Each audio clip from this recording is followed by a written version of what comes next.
Sounds good. Well, hello, Gators.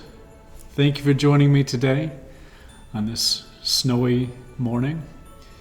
I'm very excited to read and share with you one of my favorite stories to read this time of the year.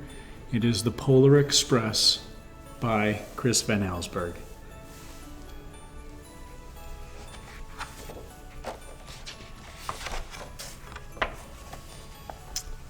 On Christmas Eve many years ago, I lay quietly in my bed.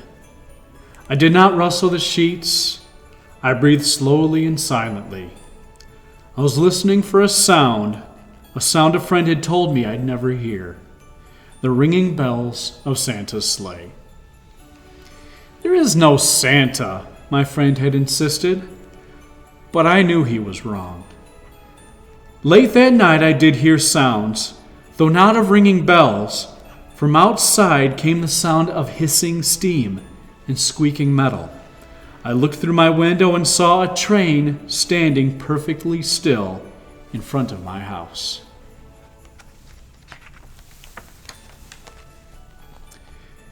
It was wrapped in an apron of steam. Snowflakes fell lightly around it. A conductor stood at the open door of one of the cars. He took a large pocket watch from his vest, then looked up at my window. I put on my slippers and robe. I tiptoed downstairs and out the door. "All aboard!" the conductor cried out. I ran up to him. "Well," he said, "are you coming?" "Where?" I asked. "Why, to the North Pole, of course," was his answer. "This is the Polar Express." I took his outstretched hand and he pulled me aboard.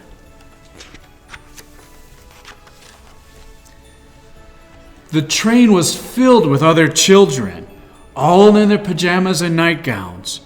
We sang Christmas carols and ate candies with nougat centers as white as snow.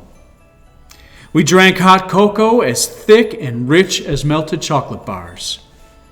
Outside, the lights of town and villages flickered in the distance as the Polar Express raced onward.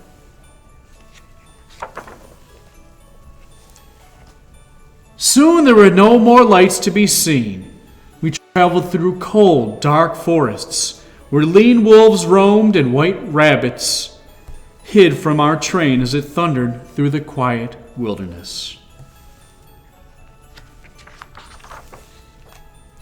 We climbed mountains so high it seemed as if we would scrape the moon. But the Polar Express never slowed down. Faster and faster we ran along, rolling over peaks and through valleys like a car on a roller coaster. I think the train is all the way up there. The mountains turned into hills, the hills to snow-covered plains. We crossed a barren desert of ice, the great polar ice cap. Lights appeared in the distance. They looked like the lights of a strange ocean liner sailing on a frozen sea. "There," said the conductor, "is the North Pole."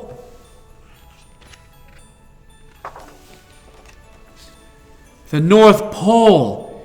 It was a huge city standing alone at the top of the world, filled with factories where every Christmas toy was made. At first we saw no elves. "They are gathered at the center of the city," the conductor told us. "That is where Santa will give the first gift of Christmas." "Who receives the first gift?" we all asked. The conductor answered, "He will choose one of you." "Look," shouted one of the children, "the elves!"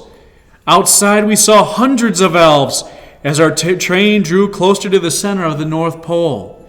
We slowed to a crawl. So crowded were the streets with Santa's helpers when the Polar Express could go no further. We stopped and the conductor led us outside. We pressed through the crowd to the edge of a large open circle. In front of us stood Santa's sleigh.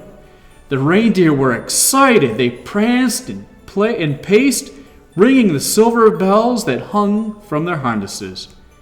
It was a magical sound, like nothing I'd ever heard. Across the circles, the elves moved apart, and Santa appeared. The elves cheered wildly. He marched over to us and pointed to me and said, "Have this fellow here." He jumped into his sleigh. The conductor handed me up.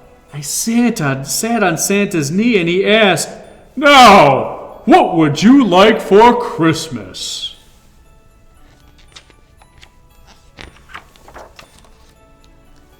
I knew that I could have any gift I could imagine. But the thing I wanted most for Christmas was not inside Santa's bag.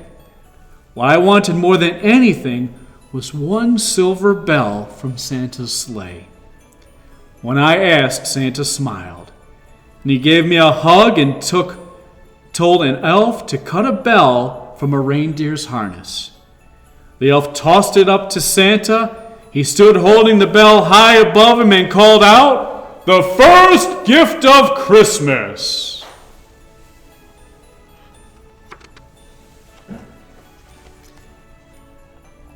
A clock struck midnight.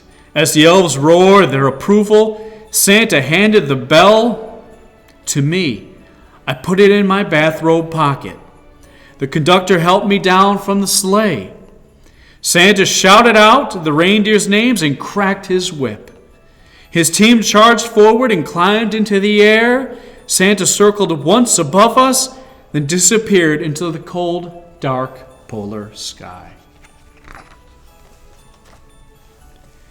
As soon as we were back inside the Polar Express, the other children asked to see the bell. I reached into my pocket, but the only thing I felt was a hole. I had lost the silver bell from Santa Claus's sleigh. "Let's hurry outside and look for it," one of the children said, but the train gave a sudden lurch and started moving. We were on our way home. It broke my heart to lose the bell. When the train reached my house, I sadly left the other children. I stood at my doorway and waved goodbye. The conductor said something from the moving train, but I couldn't hear him. "What?" I yelled out. He cupped his hands around his mouth. "Merry Christmas!" he shouted. The Polar Express let out a loud blast from its whistle and sped away.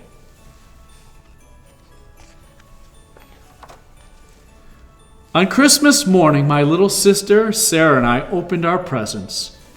When it looked as if everything had been unwrapped, Sarah found one last small box behind the tree. It had my name on it. Inside was the silver bell. There was a note. "Found this on the seat of my sleigh. Fix that hole in your pocket." Signed, Mr. C. I shook the bell. It made the most beautiful sound my sister and I had ever heard. But my mother said, "Oh, that's too bad." "Yes, said my father. It's broken." When I'd shaken the bell, my parents had not heard a sound.